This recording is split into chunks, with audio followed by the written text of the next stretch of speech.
The following is a special presentation of Tony Curry Radio. From hot dogs to cool kitties, this is Darkside of the Pooch. Hey, welcome back to another Dark Side of the Pooch. He is Dr. Rab Stewart from the Rossbridge Animal Hospital on the left side of the screen here. Of course, if you're listening to a podcast, you should check us out on our Tony Curry Radio YouTube channel so you'd actually see us. He's from his office over there, 208-0301, rossbridgevet.com. And of course, this is a show about kitties and little doggy dogs, and we're going to be asking all kinds of questions. Info at tonycurryradio.net and mutt mail. Dr. Rab, what's happening, baby? How are you? So when I'm looking at my computer, you have the majority of the screen, as it should be, I have a tiny little screen right above you. So when you say I'm on the left, I have no clue what it looks like. Well, when it's on our YouTube channel, if you'd watch, you realize that we have equal time. You are on the entire left-hand side of the screen, and I'm on the right side, so you're good to go. It's not how it should be. You should have the big one, the big box. I couldn't do the show without you. Always brought to you by Sasquatch Toys and Comics, open Wednesday through Sunday, 10 to 6. Toys from the 70s, 80s, and 90s, comics from the 60s on up, 145 Citation Court 4520307. Check out Sasquatch Toys and Comics. Of course, they also own Ed's Pet World down there, now into their 50th year down there in beautiful Homewood. Anything exciting happening at the Rossbridge Animal Hospital? By the way, you know what November is? Ooh, is it National Pet Month? You're close. It is Senior Pet Month. Okay. So let me ask you something, since we're talking about old dogs. How many old dogs do you normally have coming through your place? Oh, probably about 50%. You Okay. know, a senior pet is considered over 6 years. Okay. They're 6 years, most, really? yeah, most of them are about halfway through their life when they're 6. Okay. Middle-aged. Cats might be a little different. Cats can live a little bit longer than dogs, but especially medium to large size dogs, 12 years is, really the life expectancy. What would be the biggest issue that you have with senior animals at the Rossbridge Animal Hospital? Probably dental disease. Really? Yeah. Dentistry in animals is harder for people to wrap their heads around because anesthesia is always involved. Mm-hmm. And so in humans, for the most part, for dentistry, anesthesia is not involved. It might be local anesthesia, but it's not general anesthesia.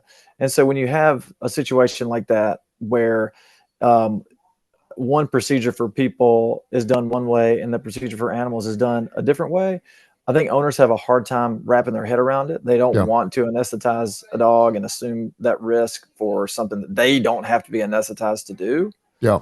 So they put it off and they put it off and they put it off. And then you have, a 10-year-old dog or cat that has horrible dental disease. And when that happens, they have to be under anesthesia longer. They probably have to have some teeth pulled. And so it becomes a much bigger ordeal than if they did routine dental cleanings, when the pet was 3 years old every year, from then on. So I understand, people have an aversion to anesthesia, but it's safer in the long run to have that done. So that's probably the most common, problem in older dogs is poor dental health. Now, I don't want to be the, screaming, get off my lawn man here, but all I know is growing up, I had dogs my entire life. We never had any dental work ever done to our dogs, and our dogs lived to be 12, 13, 14 years of age. This dental thing seems to be a relatively new idea, and it's important. So why did our pets seem like they were so fine without having dental, or did they just have dental issues and we just didn't really know about it? Well, in the 1500s, people didn't brush their teeth either. And look how far we've come. Yes, can you imagine? We didn't have Listerine, we didn't have floss. You know what we did? We chewed on bark. Yeah. And people died of dental problems that became systemic problems. So it's a really good question. Mm-hmm.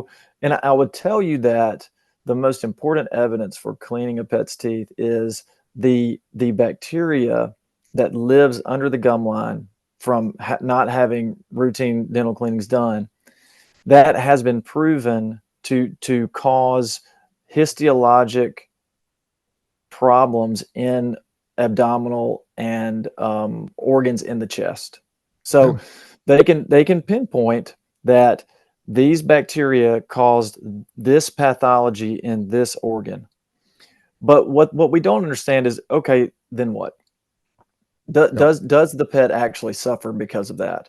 Gotcha. And I think that the jury is still out on that. But what we do know is the local problems in the mouth, the tooth root abscesses, the pain associated with eating, that is real, you know. And you know, pets, they're pretty stoic, and maybe they chew on the other side of their mouth, or maybe they stop chewing altogether.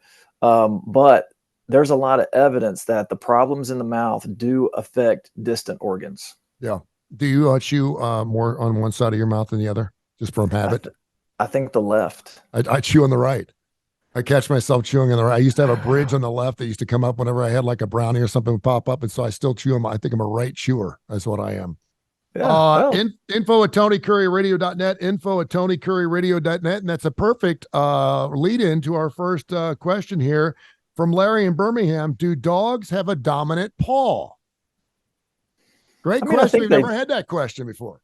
I think that they do. And I think that it would be up to the owner to kind of figure that out. I think my dog is a righty, because I think most of the time he tries to paw at me, it's that right. Mm-hmm. That right paw. So yeah. I think that they do. But I think that it's one way you could probably figure it out is if your dog or cat is, well, your cat's going to be small enough to hold, hopefully. But if you have a dog that can be lifted, pick it up and walk it towards a counter or table, and take it so that its feet kind of just bump that counter at the same time, and whichever foot they put up first is probably going to be their dominant paw. There you go. And can you tell anything? I mean, I know that we have a lot of presidents, the United States of America presidents that are lefties. Does it say anything about an animal if it's a lefty as opposed to a righty? And what are the numbers there? Do you know? I think if they put their left paw up, I think they're more prone to paint doo-doo pictures with their paws. To be liberal. Outside, they're going to be artistic with their poops. Maybe. Yeah, maybe they'll paint you a picture in the lawn. It'd be interesting to look at different breeds to see if there's some breeds that are more lefties than righties, like smarter breeds. Yeah, maybe so. It could be. Let's get that. Hey, let's get that study funded. Yeah. In case you didn't notice, last week was Halloween, and so it's Christmas time. We're blowing past Thanksgiving. It's Christmas. I got Christmas lights up in my neighborhood. It's unbelievable. Deanna in Tannehill wants to know, now it's holiday season, what animals or what plants, should I say, are animals toxic to? Is it holly? She said heard about poinsettia leaves. They're supposed to be poisonous. Mistletoe. She's heard that if a dog eats Christmas tree bristles, that it can tear up its stomach. Give me some plants around the holiday season that could be detrimental to our animals. Man, she just named a bunch of them. One that she left off are lilies. Lilies can be toxic, especially cats. But what did she name? Holly, Christmas trees, poinsettias, and mistletoe. Yeah, poinsettias are a big one for sure. There's something interesting about avocado pits that have a tendency to be toxic as well. Really? I've read some reports on that. But those are all good ones. Yeah. Avocado pits? Not avocado, but the pits itself. The pits, yeah. I guess people like to eat avocados during the holidays, I guess, maybe. They're green. Yeah, that's true. Yeah, it's a plant. You just ask about plant. You ask about Christmas plants. That's true. So what is the toxicity? What is the issue with, say, a poinsettia? What's in a poinsettia plant that make an animal sick, and what would happen? They just throw up. That's a good question. I don't actually know what the toxicity is. I don't know what the what the toxin is called. Let's see. This is good radio, by the way. At least we're getting your answers. Let me see what it is. Yeah. Oh, it says it contains chemicals similar to detergents. Oh, okay. So it's like a Tide Pod. There you go. You don't want to eat that.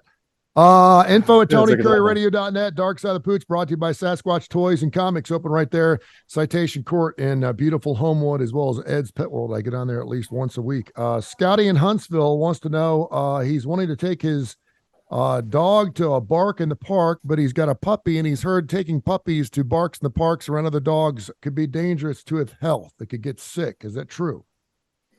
It's true to some degree.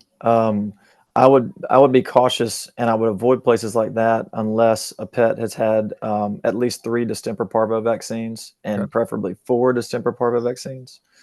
But it's really important to socialize them before that, because if you wait until that age, their socialization window can close. Mm-hmm. So get them around people and dogs. Dogs that you know are not sick. That's what you want to do. So from the age of 6 weeks to the age of 16 weeks is a really important socialization window for dogs. But you just have to be really selective. So in that window, I would say don't go to any dog parks, don't go to any big play days and things like that, because they don't have the immunity that you would want them to have to things like parvo and distemper, which are 2 really important viruses. All right. Helen in Jackson, Mississippi wants to know, is separation anxiety in pets real? Oh yeah, it is. It is very real. There's tons of research on it. There's tons of medication. Well, I shouldn't say tons, but there are a handful of medications that we use to treat it, in conjunction with a training plan, to try to help them not be so anxious. And there's a bunch of different schools of thought behind that, and there's a bunch of different methods to try to get them to not have separation anxiety or situational anxiety. So it is definitely real. That is why there are veterinary behaviorists that are specialized. They go to extra vet school. They go to vet school like I did, and then they do a recidency in behavior. So it is definitely real. Is there a way to find out if your animal does have separation anxiety? I mean, unless you're having it, if you kennel it's kenneled, I guess you don't know it. It gets excited because every dog gets excited. You leave for 5 minutes, it gets super excited like you've been gone for days when you get home. Mm-hmm. But how can you tell if your dog is suffering separation anxiety? Usually they're either doing a ton of damage to your stuff when you're gone, mm-hmm. Or they're doing damage to themselves. And sometimes those things go hand in hand. Okay. So if you're home and they're pretty chill, yeah. And then you leave and you find that they've chewed up baseboards, or they've destroyed your couches or your pillows or your shoes. I know that you've struggled with that from, at times. I had the same problem last week. Yeah. So, they're probably suffering from some level of separation anxiety because, even if it's boredom, that's still, you can still, categorize that as separation anxiety. Is there any dog out there you think that actually likes to be alone?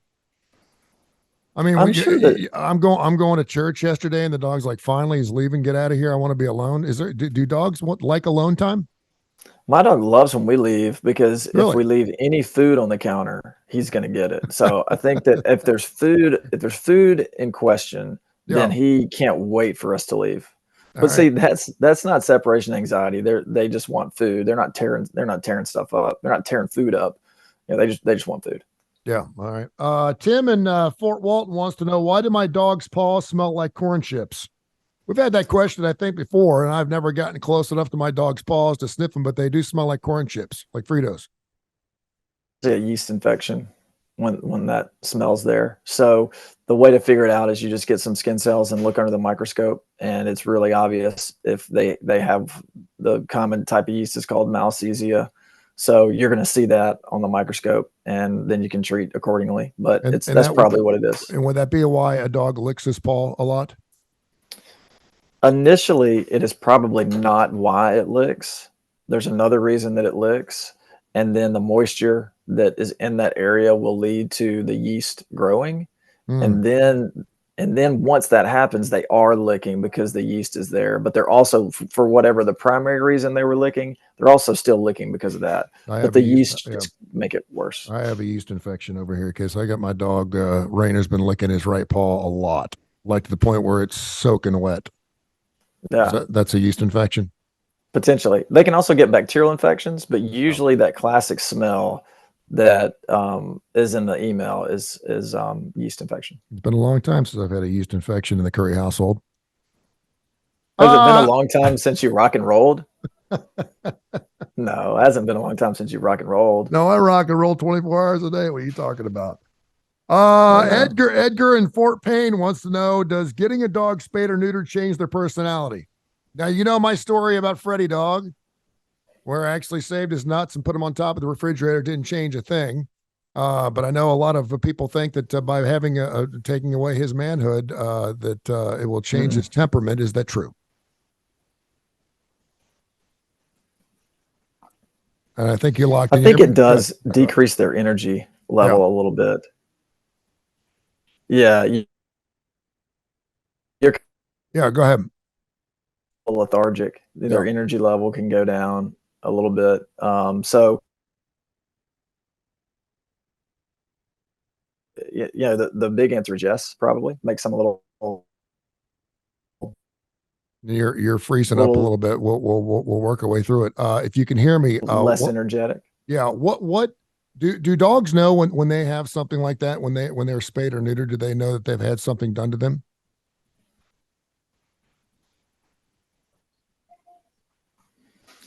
I think when they wake up, they're probably, a little, out of their normal state. So I think that they realize that there's something wrong. But when it comes to, do they realize that they've, been altered surgically? I don't know that they I don't think they know that. I think that they know that they feel really strange for maybe a couple hours, but that's due to the anesthesia. I don't think they ever really put two and two together that, they were either neutered or spayed or whatever. Like, I can't believe you just did that to me, kind of thing. Yeah, I don't think that they understand what happened. I think that they know that something is off, and it's because of the anesthesia. Yeah. Dr. Rabs at rossbridgevet.com, 208-0301. If you want to have your dogs boarded or your kitty cats boarded for the holidays, please call them early. They're always banged up big time. It's brought to you by Sasquatch Toys and Comics right there in beautiful Homewood. They do a wonderful job down there. Just opened up earlier in October, Wednesday through Sunday, 10 to 6. Toys from the 70s, 80s, and 90s. Comics from the 60s on up right there at 145 Citation Court. Check them out. Ida in Birmingham wants to know who's usually more friendly, female dogs or male dogs? I think it just depends on the dog. Okay. I think it depends on just the individual dog. I don't think that you have males or females that are more friendly. I think it's all just the personality. Okay, there you go. What's been happening at the Rossbridge Animal Hospital? Anything exciting over the last 7 days since we've talked? Anything you want to share? Man, I don't remember if we've talked about this or not, but we recently, if we did, stop me, but we recently got a bunch of new dental equipment, and that's kind of why probably the dental stuff was on my mind this morning. Yeah. But we recently have started doing dental x-rays and things like that. So there are practices that are doing that. It's becoming more and more common. And I was really excited today because, you can only see what is above the gum line unless you have dental x-rays. Yeah. And so we're just starting to see a lot of really cool stuff that is going to help us help the pets a lot more. And so that, we saw some of that evidence today. So that's really cool. All right. Pretty cool stuff. Tell people how they can find you, my friend. I'll let you go. You can call us at 208-0301. You can find us on Facebook, Rossbridge Animal Hospital, or you can email us, rossbridgeanimalhospital@gmail.com. This has been a special presentation of Tony Curry Radio.